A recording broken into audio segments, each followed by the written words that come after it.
12 IPA. Nah, di sini saya akan menyampaikan beberapa materi, tetapi materi utama kita di sini adalah kisi difraksi.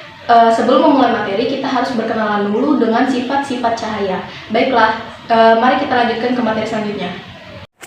Baiklah, di sini ada 4 sifat cahaya, yaitu interferensi, difraksi, polarisasi, dan dispersi. Yang pertama, kita akan menjelaskan mengenai pengertian dari interferensi. Interferensi adalah sebuah peristiwa yang terjadi ketika dua buah gelombang bertemu pada saat bergerak melalui medium yang sama. Baiklah, yang kedua adalah difraksi. Difraksi adalah pembelokan atau penyebaran gelombang termaksud cahaya ketika gelombang tersebut melewati tepi suatu penghalang atau celah sempit. Nah, yang ketiga ada polarisasi. Polarisasi adalah proses pengubahan cahaya tak terpolarisasi menjadi cahaya terpolarisasi. Dan yang terakhir, kita akan membahas mengenai dispersi. Pengertian dari dispersi adalah penguraian cahaya polikromatik menjadi komponen-komponennya yang berupa cahaya monokromatik. Nah, yang selanjutnya adalah pembentukan difraksi. Difraksi terjadi apabila cahaya yang sedang merambat mengenai suatu objek penghalang atau melalui suatu celah yang sangat sempit. Setelah kita membahas materi-materi tentang sifat-sifat cahaya, marilah kita membahas lebih lanjut tentang kisi difraksi. Dan nantinya kita akan melihat praktek yang akan saya tunjukkan mengenai kisi difraksi. Baiklah, gambar di atas adalah gambar difraksi celah tunggal. Saat cahaya melalui celah yang sangat kecil, maka dapat terjadi peristiwa terbentuknya pita gelap dan terang yang disebut sebagai difraksi celah tunggal. Setelah cahaya melalui celah tersebut, terbentuklah cahaya baru, atau dengan menganggap celah sebagai sumber cahaya baru yang menyebar ke segala arah. Nah, ada juga difraksi pada kisi atau celah banyak. Jika sebuah cahaya monokromatis dilewatkan pada lempeng kisi atau celah banyak, maka akan terbentuk pola difraksi berupa pola gelap dan terang pada layar.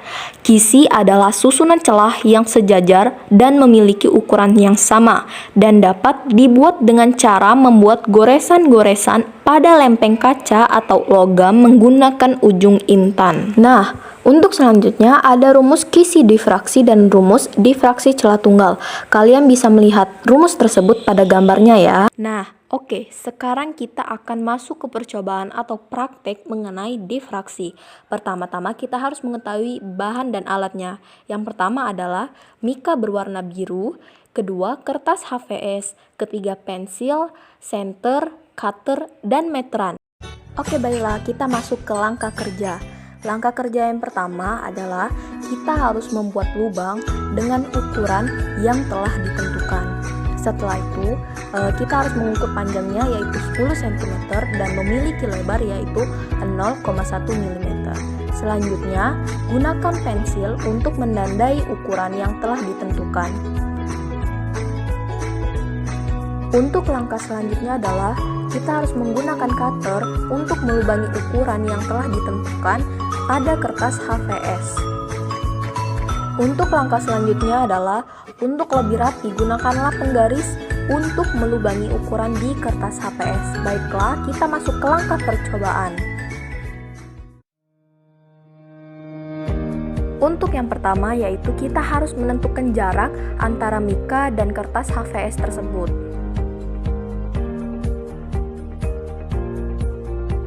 Nah, yang kedua adalah kita harus menentukan jarak antara mika dan kertas HVS, yaitu 45 cm. Kemudian, jarak antara kertas HVS dan senter sama, yaitu 45 cm. Jadi, total jarak dari mika sampai ke senter adalah 90 cm. Nah, mari kita lihat hasil dari percobaannya. Baik, kita masuk ke percobaan pertama. Nyalakan senter pada jarak 90 cm dari mika. Kemudian arahkan pada kertas HVS yang telah kita lubangi tadi. Lubang pada HVS tersebut akan membentuk bayangan pada mika. Nah, untuk yang berjarak 30 cm dari kertas HVS, dapat kita lihat bayangan yang terbentuk dari lubang kertas HVS tersebut. Apakah lebih besar dari lubang pada kertas HVS atau malah sebaliknya? Nah teman-teman, ternyata lubang pada kertas HVS membentuk bayangan lebih besar dari aslinya. Dari jarak 30 cm dapat membentuk bayangan dengan panjang 16 cm. Hal ini mengalami pembesaran dari yang asli ke bentuk bayangan, yaitu dari 10 cm dapat membentuk bayangan menjadi 16 cm. Kita masuk ke percobaan kedua. Letakkan kertas HVS pada jarak 45 cm dari mika, kemudian dengan jarak senter 90 cm dari mika. Terdapat bayangan lubang dari yang asli 10 cm menjadi 22 cm. Lanjut percobaan ketiga. Letakkan kertas HVS pada jarak 60 cm dari mika dengan jarak senter 90 cm dari mika. Terdapat bayangan lubang dari yang asli 10 cm menjadi 32 cm. Baiklah, demikianlah materi yang saya sampaikan dan juga praktek yang telah saya perlihatkan di video sebelumnya. Lebih kurangnya saya mohon maaf. Sampai jumpa di lain waktu. Assalamualaikum warahmatullahi wabarakatuh.